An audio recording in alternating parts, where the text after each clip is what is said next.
بسم اللہ الرحمن الرحیم۔ بسم اللہ الرحمن الرحیم۔ السلام علیکم ورحمۃ اللہ وبرکاتہ۔ تاریخ اسلام سبق نمبر 24، تاتاری حملے اور سقوط بغداد۔ عزیز طلباء، اس سے قبل ہم نے صلاح الدین ایوبی سے متعلق چند حقائق کو جانا تھا۔ اس سبق میں ہم تاتاریوں کا تعارف، تاریخ، ان کے حملے اور سقوط بغداد کا تعارف اور اس کے سقوط کی وجوہات کو جانیں گے انشاءاللہ تعالی۔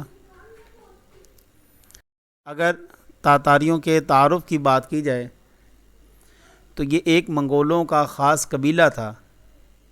جو کہ مشرقی وسط ایشیا میں رہنے والے لوگ تھے۔ یہ چنگیز خان کے قبیلے میں شامل ہوئے اور اصل میں یہ تاتار کے نام سے زیادہ تر مشہور تھے۔ ان کا اگر نواحی گاؤں یا اصل ان کا جو قبیلہ ہے اس کی بات کی جائے تو یہ تاتار کی جانب سے ہیں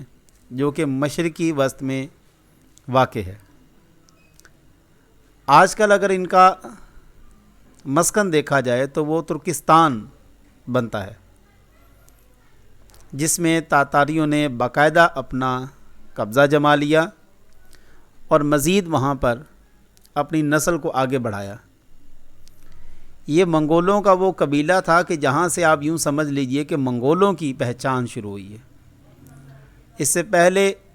اس طرح کے واقعات یا جنگیں نہیں ہوئیں تاتاریوں سے قبل۔ ان کی اکثریت روس اور سائبیریا والی سائٹ پر آباد ہے آج بھی۔ شمس الدین التمش کے زمانے میں چنگیز خان کی قیادت میں انہوں نے جو بازار قتل گرم کر رکھا تھا اور کسی کو بھی معافی نہیں تھی، جس شہر سے گزرتے تھے اس کو اجاڑ کر رکھ دیتے تھے، کتابیں ملتی تھی انہیں جلا کر راکھ کر دیتے تھے، انسان ملتے تھے انہیں قتل کر کے ان کی کھوپڑیاں لٹکا دیتے تھے، محلات اس سے بناتے تھے، اور یہاں تک کہ جلال الدین خوارزم کے تعاقب میں تاتاری منگولوں نے افغانستان کو بھی تباہ و برباد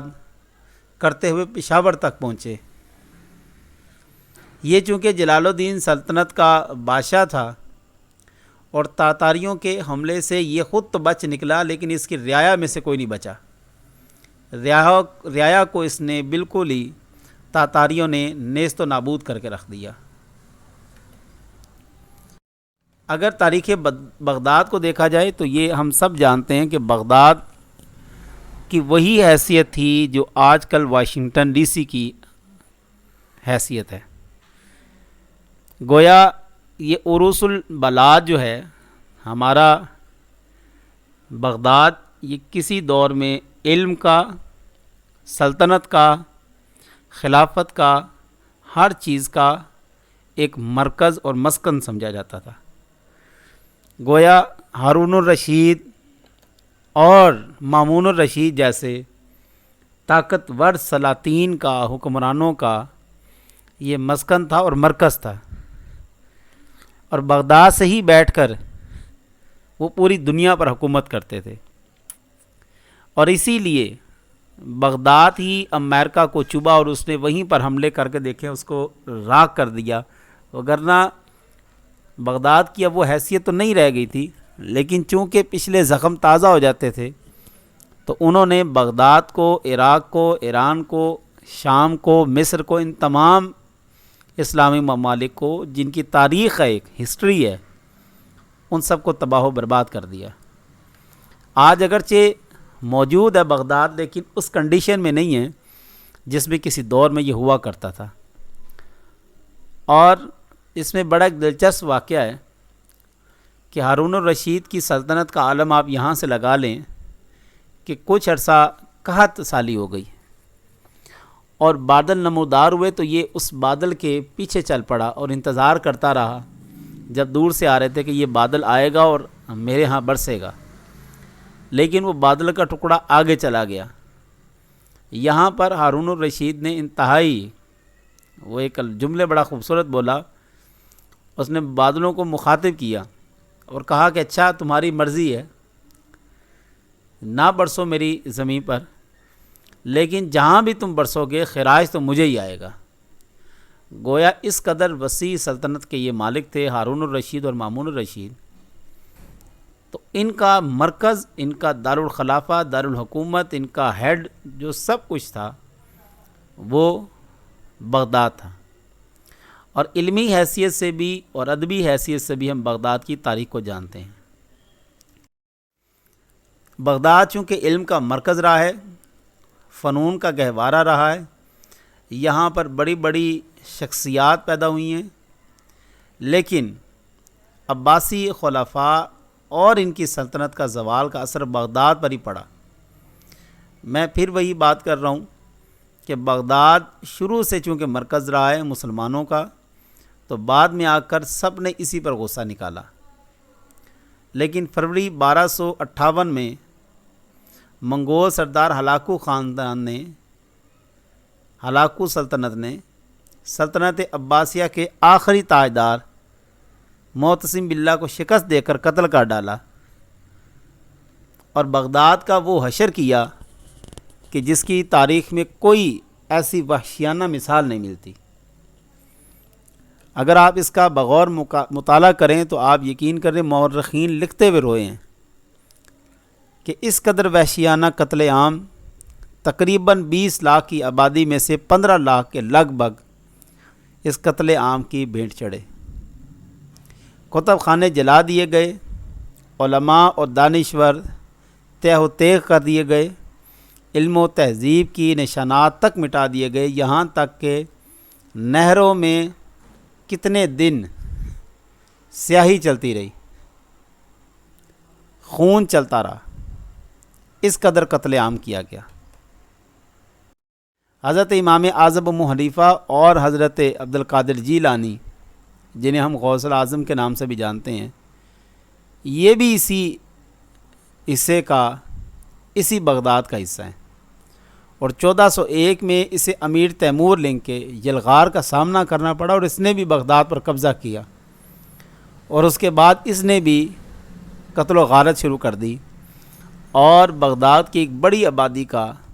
بالکل خاتمہ کر دیا۔ 1 صدی تک تو یہاں پر سکون رہا، لیکن پھر 1508 میں ایران کے صفوی حکمران شاہ اسماعیل نے اس پر چڑھائی کر دی۔ صفیوں نے بغداد پر قبضہ کر لیا اور عام باشندوں اور سرکردہ سنی رہنماؤں کو قتل عام کیا، اور حضرت امام اعظم ابو حنیفہ اور حضرت شاہ عبدالقادر جیلانی سمیت بہت سے بزرگوں کے مزارات کو اجاڑ دیا۔ یہ امریکہ کے وقت بھی ہوا ہے، جب انہوں نے بمباری کی تھی تو آپ دیکھیں کہ بغداد میں کتنے کتنے بڑے بزرگ ہیں، اولیاء ہیں، انبیاء کی قبور ہیں، صحابہ کی قبور ہیں، تو یہ تمام کے تمام ہر مزار کو، ہر مسجد کو انہوں نے نیست و نابود کر کے رکھ دیا۔ اور خلیفہ عثمانی سلطنت سلطان سلیمان نے 1534 میں ایک بڑے مارکہ کے بعد بغداد پر قبضہ کر لیا، اسے سلطنت عثمانیہ کا حصہ بنا لیا۔ لیکن ایسے آپ اس کو بالفاظ دیگر آپ یوں کہہ لیں کہ ایسا بغداد کہ جس کا رہ کچھ نہیں گیا تھا، وہ سلطنت عثمانیہ نے پھر بھی ادباً احتراماً اسے اپنے حصے میں لیا، اس کو دوبارہ سے ریفربش کیا، دوبارہ سے اس کو اس کے پاؤں پہ کھڑا کرنے کی کوشش کی۔ اگر اس کا پس منظر دیکھیں تو بغداد عباسی خلافت کا دارالحکومت تھا، اور عباسی اسلامی خاندانوں میں سے دوسرے تھے جن کا بغداد پر عروج رہا ہے، اور اس کی تقریباً آبادی 1 لاکھ رہائشی تھی اور 60,000 تقریباً سپاہیوں کی فوج جو دفاع کرتی تھی بغداد کا۔ 13ویں صدی کے وسط تک اگر آپ دیکھیں تو خلافت اب ایک چھوٹی سی ریاست تھی، تاہم خلیفہ کا منصب تھا اور یہ مملکت ترک سرداروں کے کنٹرول میں تھی۔ یہ پہلے سلجوق کے پاس رہی، سلجوق کے بعد پھر سلیمان شاہ آیا، سلیمان شاہ کے بعد طہر العثمانی، اور اس طرح پھر سارے تقریباً 3 براعظموں سمیت یہ وہاں پر موجود تھی۔ اس کی اب بھی بڑی علامتی اہمیت تھی، اور بغداد اب بھی ایک امیر اور مہذب شہر تھا، اور یہ میں آپ کو پہلے بھی بتا چکا ہوں، اگرچہ وہ حیثیت تو کھو چکا تھا لیکن وہ چیز نہیں رہ چکی تھی۔ اور علاقہ 38 میں 42 میں 46 میں اگر آپ دیکھیں جدید عراق پر متعدد مرتبہ حملے کیا تھا، لیکن اسے پر جو ہے وہ شہر آباد نہیں ہو سکا، اور یہی حالات جو ہیں وہ سلطنت عثمانیہ کے ٹوٹنے پہ ہوئے۔ اور پھر اس کے بعد امریکہ کے وہ حملے، وہ بمباری، اگر آپ دیکھیں تو رہ کچھ نہیں گیا تھا بغداد کے پلے۔ اور یہ وہ بغداد ہے کہ جس کے بارے میں مطلب میں آپ کو بیان کہوں عروس البلاد جس کو کہا جاتا تھا، گویا یہاں پر بڑے بڑے علماء، فقہاء، محدثین پیدا ہوئے ہیں۔ نہ صرف پیدا ہوئے ہیں، یہاں پر ان کا مدفن بھی ہے، یہیں پر ان کی تعلیمی خدمات بھی ہیں۔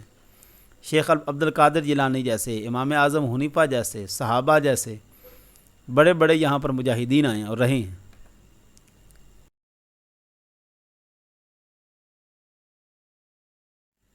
اب اگر سقوط بغداد کی بات کی جائے تو 1258 میں منگولوں کے ہاتھوں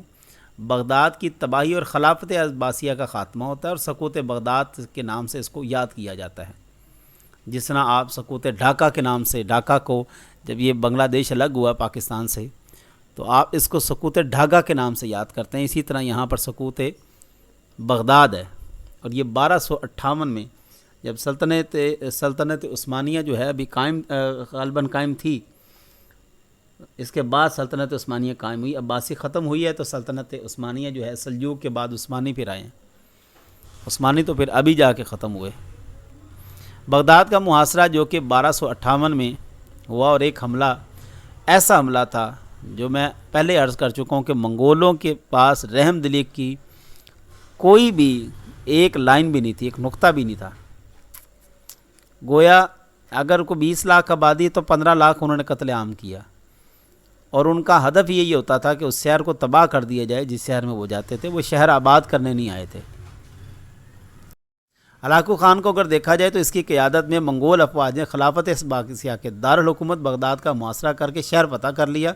اور عباسی حکمران معتصم باللہ کو قتل کر دیا۔ منگولوں نے شام پر بھی حملہ کیا، دمشق، حلب اور دیگر شہروں میں۔ یہ حلب بھی وہی ہے جس کو سلطنت عثمانیہ نے فتح کیا تھا، اسی طرح شام اور دمشق بھی یہ وہی ہیں جو سلطنت عثمانیہ کے انڈر آتے تھے۔ بعد میں اس شکست کے ساتھ ہی امت مسلمہ کا عروج جو دور اول تھا وہ ختم ہو گیا، اس کے بعد پھر عثمانیہ کا دور شروع ہوگا۔ منگولوں کی پیش قدمی کا خاتمہ مملوک سلطنت سیف اللہ قطرز اور اس کے سپہ سالار رکن الدین بیبرس نے فلسطین کے شہر نابلوس کے قریب عین جالوت کے مقام پر ایک جنگ میں کیا، جس میں منگولوں کو پہلی مرتبہ شکست ہوئی۔ یہ ہلاکو خان کی پہلی شکست تھی۔ اس کے بعد جب عثمانی ہیں انہوں نے اس کا خاتمہ کیا، اور ہلاکو خان کو تو پھر سلطنت عثمانیہ کے جو تیسرے خلیفہ تھے عثمان بن ارطغرل الغازی، اس شخص نے جو ہے اس کا پھر خاتمہ کیا تھا۔ اگر فوج کی تشکیل دیکھی جائے ان کی تو تقریباً 1257 میں منگول حکمران منکو خان نے عباسی خلافت پر غالب آنے کا فیصلہ کیا،